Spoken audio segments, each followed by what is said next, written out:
iyi agence Ubuntu tuyikora turi batatu twiyumviriye gushira hamwe inguvu zacu n'uburyo bwacu n'ivyumviro vyacu kugira ngo dutanguze iyi agence kubera ko turabikora mu bihugu turimwo ariko twasanze iciza icofasha bagenda mu bihugu byinshi bitandukanye ariko nga turashobora gufasha abo bose bagiye muri ivyo bihugu byo bavyiza dutanguriye nga kugira n'umunyeshuri ntajuragirike ashitse mu mahanga comment réussir dans un système universitaire français et comment se préparer à réussir dans un système universitaire français donc ako nakazi twe dukora et puis ikindi nuko ushoboye kuronka visa turamufasha kumuha umuparent umumarraine hariya ageze hariya hama tukamufasha turafise amatelier tugira akayaraba en ligne iyo icyo ni ikintu twe dukora abandi badakora kabisa kuko ntidushira imbere cyane amahera dushira imbere ko umunyeshure amenya kabisa biramaze gushikaho nk'abanyeshuri mugasanga hari n'abanyeshuri birabishiye ugasanga ko murabaronderera ama bourse yo kuja muri France mugabo bashika hari go usanga icari kibajanyeyo bace bagihindura aho mwe nta ngaruka bibazaniye.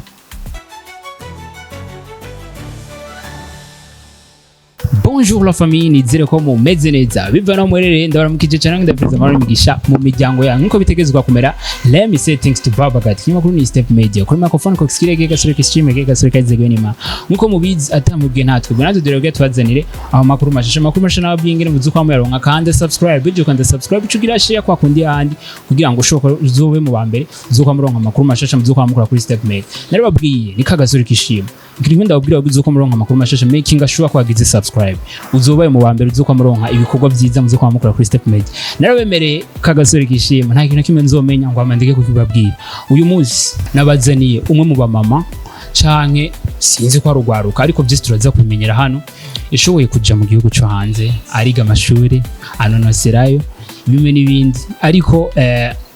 hari byinshi naburundi bwacu kuyaga nawe ari umwe mu bantu uvuga yuko yifuriza iterambere ugwaruka mu gihugu cyacu ciza cy'u Burundi ni mpamvu nabarundi bwacu kuyaga byinshi nari umwe atari wundi ni Duseline no mu ba mama yashoboye kugira icyo yiyumvira avuga ati none je ko nagiye hanze eske abana banje batoyi banje kugira ngo najewe je canke igihe nzogira ikintu mariye igihugu cyacu ciza cy'u Burundi noko riki niko gushinga agence Ubuntu agence Ubuntu ndazi yuko benshi muri mwebwe muko murifuza kumenya ikora iki agence Ubuntu nimwe mu agence yaje kugira ngo ashobore gufasha ugwaruka kuronka ama bourse yo kuja hanze kuja kwiga n'ibindi byose turaza kubimenya ari waduhaye umuco reka tubanze tumwakira ndakwakira Duseline. Murakoze cyane mumeze neza turakomeye kabisa turabona muraberewe merci beaucoup murakoze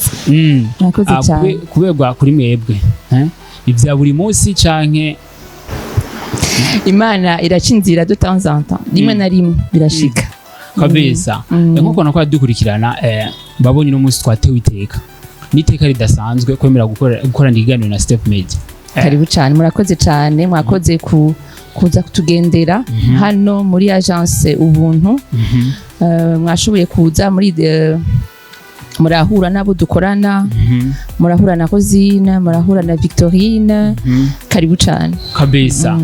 nkuko nayo kora dukurikirana bifuza kumenya Duseline ninde. Duseline ni murundi kazi aba mu Faransa yubatse afise abana babiri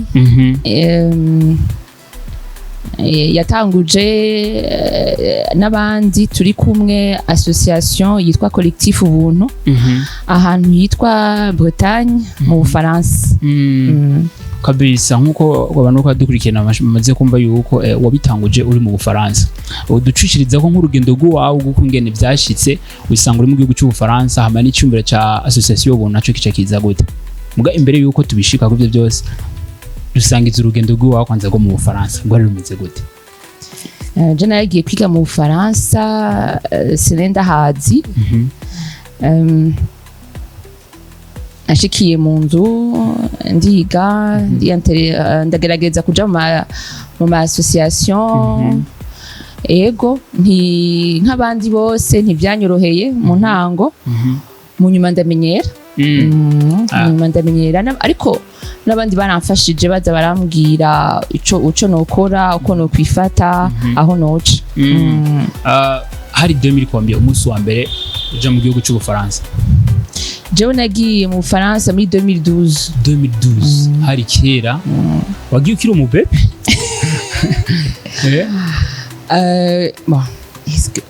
mu bisanzwe utazi gutangura ubuzima bushasha ntivyoroshe ntivyoroshe na gato gutangura ubuzima bushasha rero nari nigeze kuhagenda pari mu Bufaransa nanagize kugenda muri Occident muri France nyene oya sinagiye mu Faransa nagiye mu bindi bihugu ndatembera ndabona ngene babayeho hari muri 2011 hamasubirayo kwiga muri 2012 kabisa umva kuva kiri wamye umuntu aguma voyage sinovuga ngo nagize ingendo nyinshi muntu oya nukuri ariko naratembeye 2011 hama ndasubirayo ku 2012 gusa nyene biratandukanye uravyumva ete nagiye muci no kuhaba muri hiver biratandukanye kabisa uyu munsi turabona urumwe mu bantu uvuga yuko washoboye gushinga agence Ubuntu wowe kwanza icyumbe cyo gushinga agence Ubuntu cakujemwo gute? iyi agence Ubuntu tuyikora turi batatu hariho Waresa hariho na n'ikindi cyitwa plateforme l'étudiant africain rero twiyumviriye gushira hamwe ingufu zacu n'uburyo bwacu n'ivyumviro vyacu kugira ngo dutanguze iyi agence kubera ko turabikora mu bihugu turimwo ariko twasanze iciza icofasha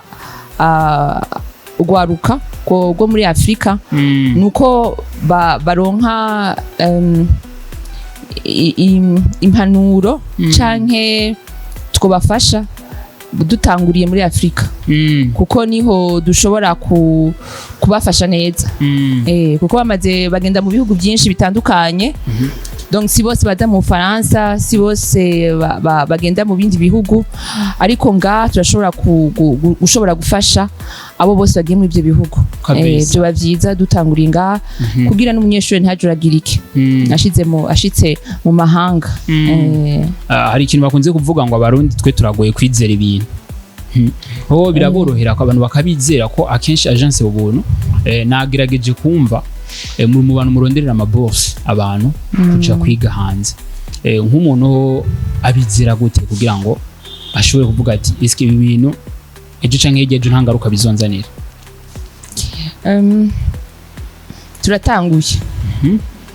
turatanguye turizera yuko bizokunda ni kuvuga ko naho twafasha batanu canke batandatu canke umwe canke babiri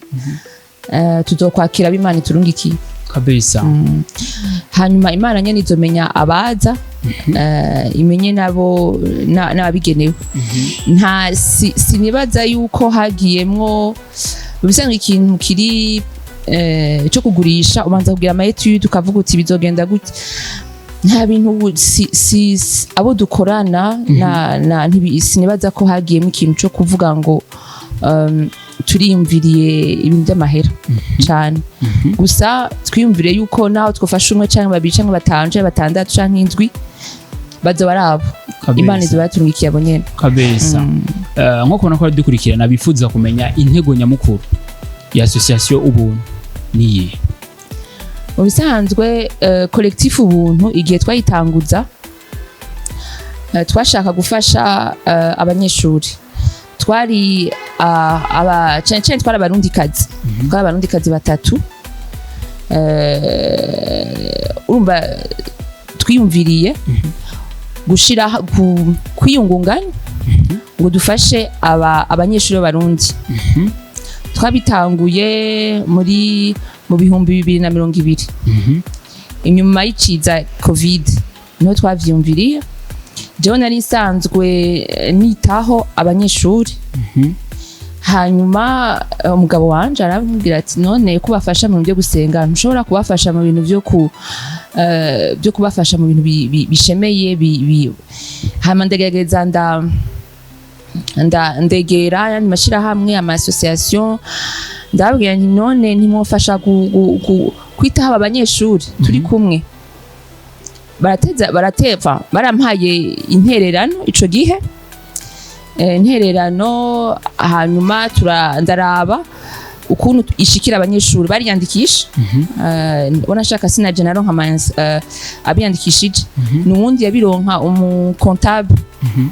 si jewe kuko nari mu kindi kindo umukontable niwe yaronka amazina akaronka n'amahera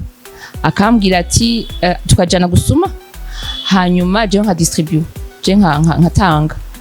je ico nakoze kari gusaba iyo mfashanyo hama we akaronka amahera hanyuma je n'umugabo tukagenda kubitanga kabisa wanashaka igihe ntagenda ugasanga n'umugabo wenyine agiye kuba nafise abana bato mu nyuma rero nyuma yaho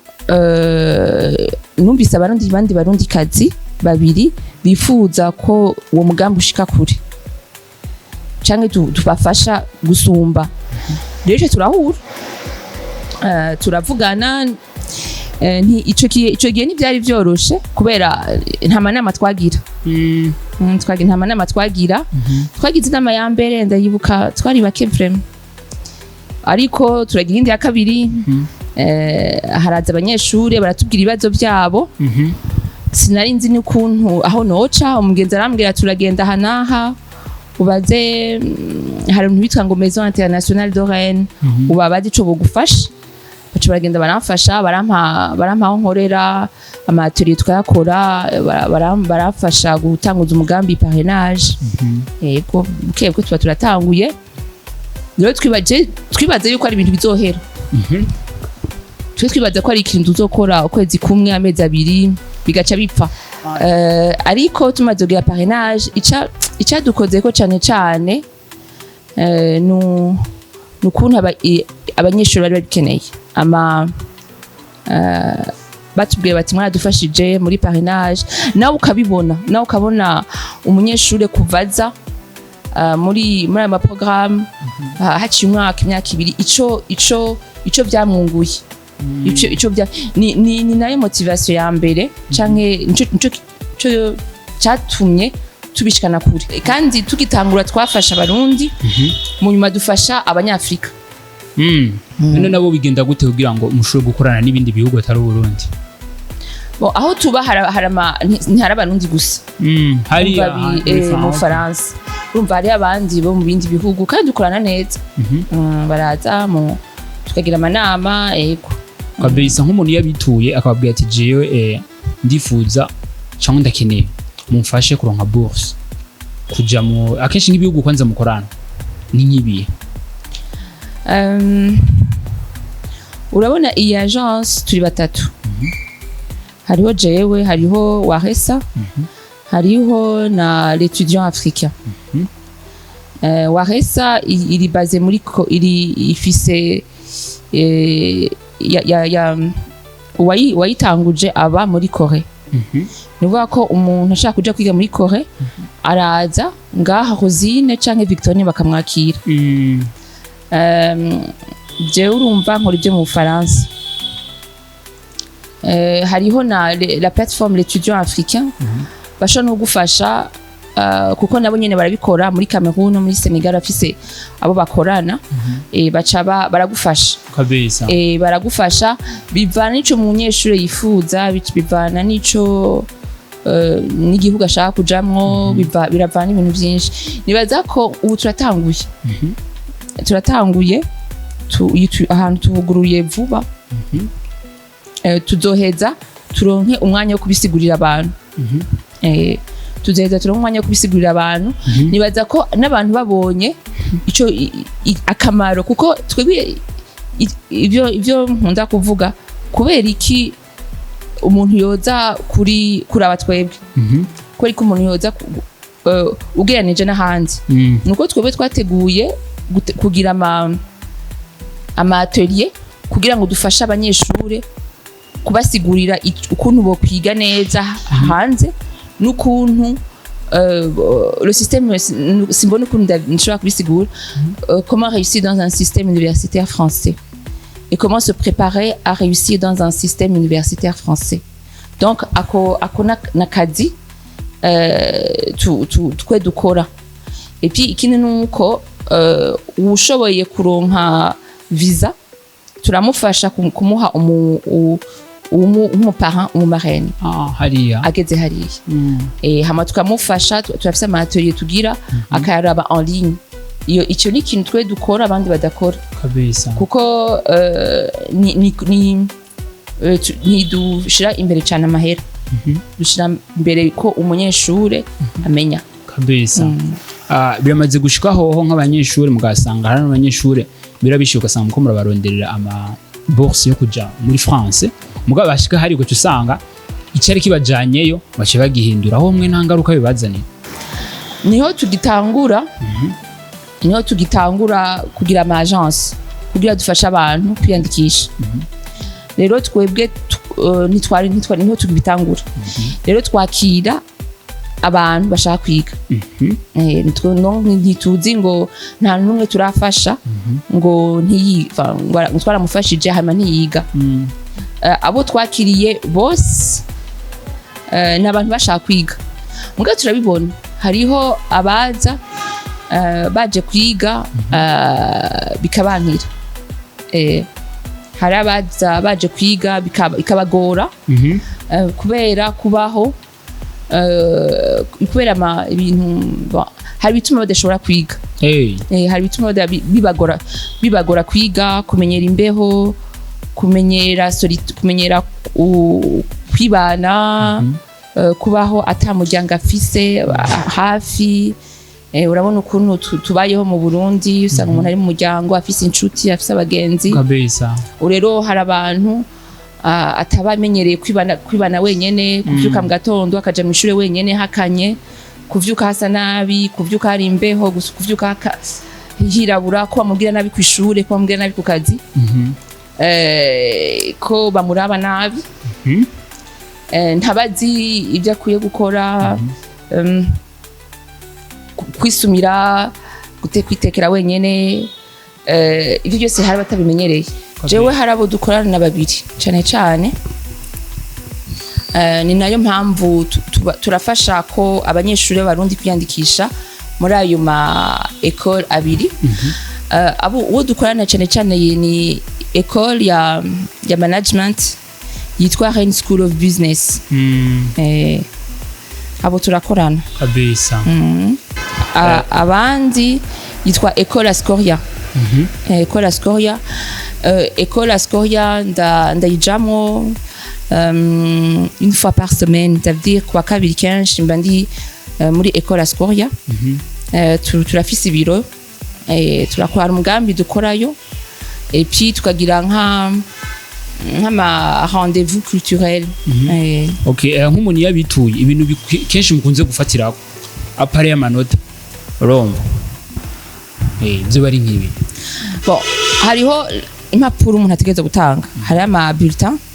hariho passeport hariho CV hariho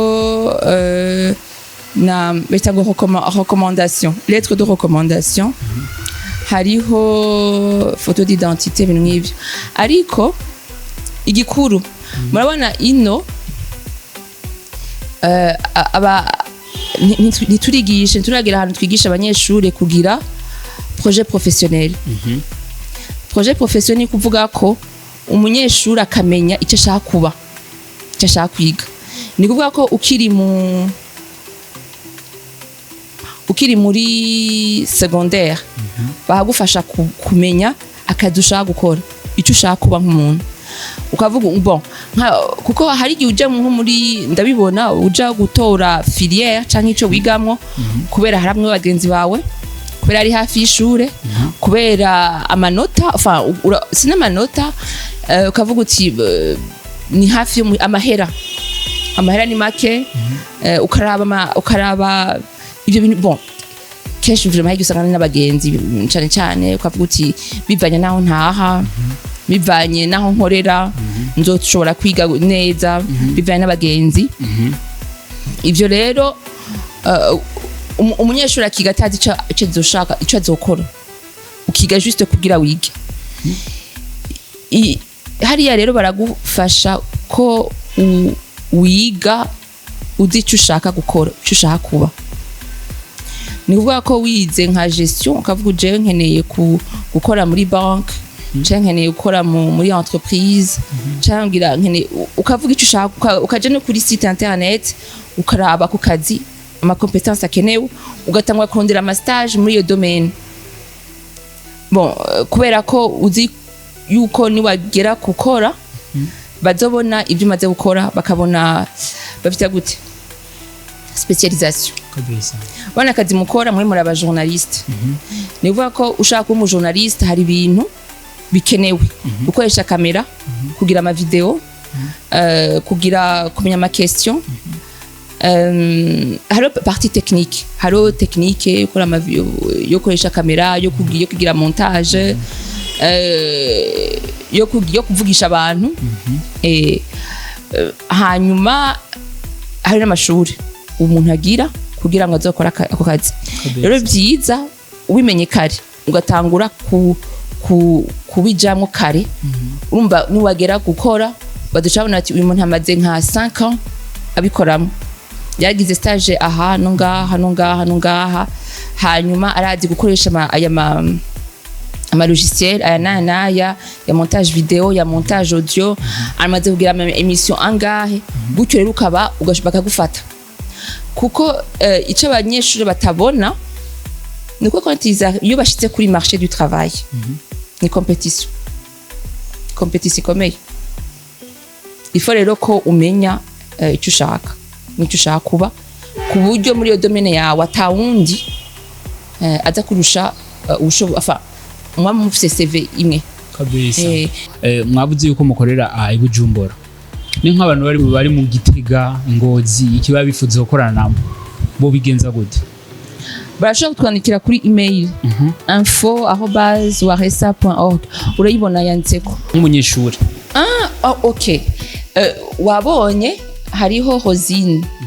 hariho na Victorine Rosine akora muri ke secrétariat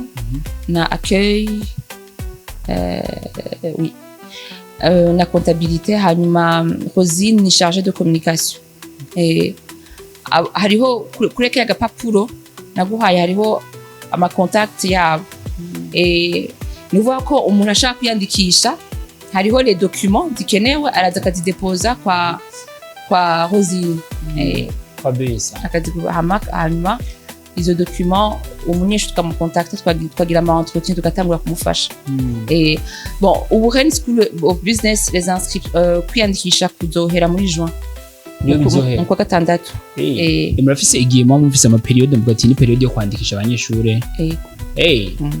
iyo periode bimara nk'ikiringo kingana gute nk'ubu itangura nko mu kwa mbere bobo itangura mu kwa mbere Askoya isa nuko yaheze ubu ni muri ko murandika mugabo Askoya yaraheze ariko Ubuntu School of Business irakora gushika mu kwa gatanu burya ari ikintu je ntatahuye hariyo Askoya ya business hamwe na hariyo École Askoya École de Solidarité abo turakorana dans le domaine social batandukanye he niyo indi école waruvuze Askoya ni dans le domaine du social abakora mu maison de retraite ba éducateurs spécialisés no bana site twaja kuraba Ubuntu School of Business ni management dans le domaine des finances akuri wowe wifuza gukorana na association collective Ubuntu nababwiye nimero yo turaza kuyishira ko hariyo fiche dufise yaduhaye maze gusoma ko umuntu wifuza mugabo tugira ko anaduha na adresse duseri adresse yanyu bon aha i Burundi dukorera kuri chaussée du peuple Murundi station Interpol hariho bâtiment turi kuri premier étage ubu winjiye mubona cyane ngo TM Trading turakorana nabo tukora muri local yes nkuko mwabyumvise nari kumwe na Duceline numwe novuga yuko ni nka manager cyangwa CEO wa collectif Ubuntu yatubwiye byinshi kuri mwebwe mwamwifuza gukorana nawe, umuvyeyi wifuza yuko umwana wawe aja kwiga muri France. Aso collectif Ubuntu ihari ku bwanyu no ku bwa benshi. Ndakubwira yuko wowe utaragira subscribe bangutsa kwa kundi hahandi, narababwiye yuko nta kintu kimwe nzomenya ngo amandike kuri babwiye. N'umunsi twagendeye collectif Ubuntu kugira ngo nshoye kumenya byinshi nawe. Ikintu kimwe ndakubwira, peace out, kuri wafashe ikiganiro cyose urakimara, ariko baki na sisi mtafurahi sana.